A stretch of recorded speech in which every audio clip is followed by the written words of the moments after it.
জনগণের ভোটাধিকার ও মানবাধিকার লঙ্ঘন করে দীর্ঘ ১৬ বছর আওয়ামী সরকার ক্ষমতাকে মনে করেছিল অর্থ পাচার, লুট, অনিয়মের প্রতিষ্ঠিত লাইসেন্স। এই সময়ের ব্যবধানে শেখ হাসিনা ও তার পরিবার এবং তাদের সরাসরি প্রশ্রয়ে রাজনীতিবিদ, আমলা, এমপি, মন্ত্রী, পুলিশ সহ বিভিন্ন স্তরের ব্যক্তিরা শুধু দেশের বাইরে টাকা পাচার করেছেন ৩০ লক্ষ কোটিরও বেশি। এছাড়াও জিডিপি প্রবৃদ্ধি, মূল্যস্ফীতি, বৈদেশিক ভারসাম্য, ব্যাংকিং খাতের পরিস্থিতি, বিদ্যুৎ ও জ্বালানি পরিস্থিতি, সরকারের ঋণ, পরিসংখ্যানের মান, বাণিজ্য, রাজ্য, ব্যয়, মেগা প্রকল্প, ব্যবসার পরিবেশ, দারিদ্রতা ও সমতা, পুঁজিবাজার, শিক্ষা, স্বাস্থ্য, নারী, জলবায়ু ইস্যুসহ বিভিন্ন বিষয়ে পর্যবেক্ষণ দিয়েছে কমিটি। পদ্মা সেতু, রেল সংযোগ, রূপপুর পারমাণবিক বিদ্যুৎ কেন্দ্র, মাথাবাড়ি বিদ্যুৎ কেন্দ্র ও কর্ণফুলী টানেলের মতো মেগা প্রকল্পে রাষ্ট্রীয় ভুলনীতি ও ফ্যাসিস্ট সরকারের প্রত্যক্ষ মদদে প্রতিটি ক্ষেত্রেই সীমাহীন লুটপাট ও অনিয়ম হয়েছে। ব্যাংক খাত ছিল সবচেয়ে বেশি দুর্নীতিগ্রস্ত খাত। এরপর রয়েছে ভৌত অবকাঠামো এবং জ্বালানি ও বিদ্যুৎ। তথ্য ও যোগাযোগ প্রযুক্তি আইসিটি খাতটিও সবচেয়ে দুর্নীতিগ্রস্ত খাতগুলোর মধ্যে একটি। ব্যাংক খাতে ঋণ জালিয়াতি, ব্যাংক ঋণ জারির ক্ষেত্রে জালিয়াতি, অনিয়ম ও ঋণের অপব্যবহারের চিত্র উঠে এসেছে। রাষ্ট্রীয় শক্তির অন্যায্য ব্যবহারের মাধ্যমে বিভিন্ন ব্যাংকের মালিকানা দখলে নেওয়া হয়েছিল। এছাড়াও অবৈধভাবে অর্জিত অর্থ প্রতি বছর বিপুল পরিমাণে বিদেশে পাচার করা হয়েছে। রাজনৈতিক উদ্দেশ্যে নেওয়া অবাস্তব প্রকল্প, অর্থনৈতিকভাবে লাভজনক নয় এমন সব প্রকল্প গ্রহণ করে রাষ্ট্রীয় সম্পদের অপচয় করা হয়েছে এবং এসব প্রকল্পের মেয়াদ ও ব্যয় বারবার বাড়ানো হয়েছে। প্রকল্প অনুমোদনের পর কৃত্রিমভাবে ব্যয় বাড়িয়ে দেখানো হয় যাতে নতুন বরাদ্দের অর্থ আত্মসাৎ করা যায়। একচেটিয়া দরপত্র প্রক্রিয়া, রাজনৈতিক সমর্থক, অনুগত ও তোষণকারীরা যেন দরপত্র পায় তা নিশ্চিত করা হয়। এতে বাদ পড়ে যান যোগ্য ঠিকাদাররা।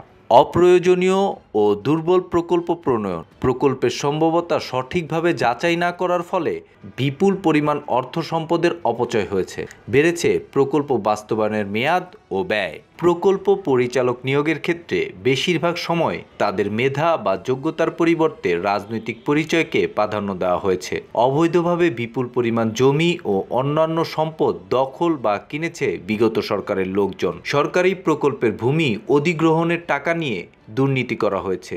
প্রতিযোগিতামূলক দর আহ্বান না করে অনেক ক্ষেত্রেই রাজনৈতিক পরিচয় ও প্রভাব থাকা ঠিকাদারদের বেশি দরে সরকারি কাজের ঠিকাদারি দেওয়া হয়েছে। উন্নয়নের জন্য অভীষ্ট তহবিল নিজেদের রাজনৈতিক বা ব্যক্তিগত কাজে ব্যবহার করেছেন রাজনৈতিক নেতারা। প্রভাবশালী গোষ্ঠীগুলোকে সুবিধা দিতেই প্রণীতি বিভিন্ন রকম অব্যাহতিমূলক করনীতির মাধ্যমে দুর্নীতি করা হয়েছে। গত ১৫ বছরে বাংলাদেশ থেকে প্রতি বছর গড়ে প্রায় ১৬ বিলিয়ন মার্কিন ডলার অবৈধভাবে পাচার হয়েছে।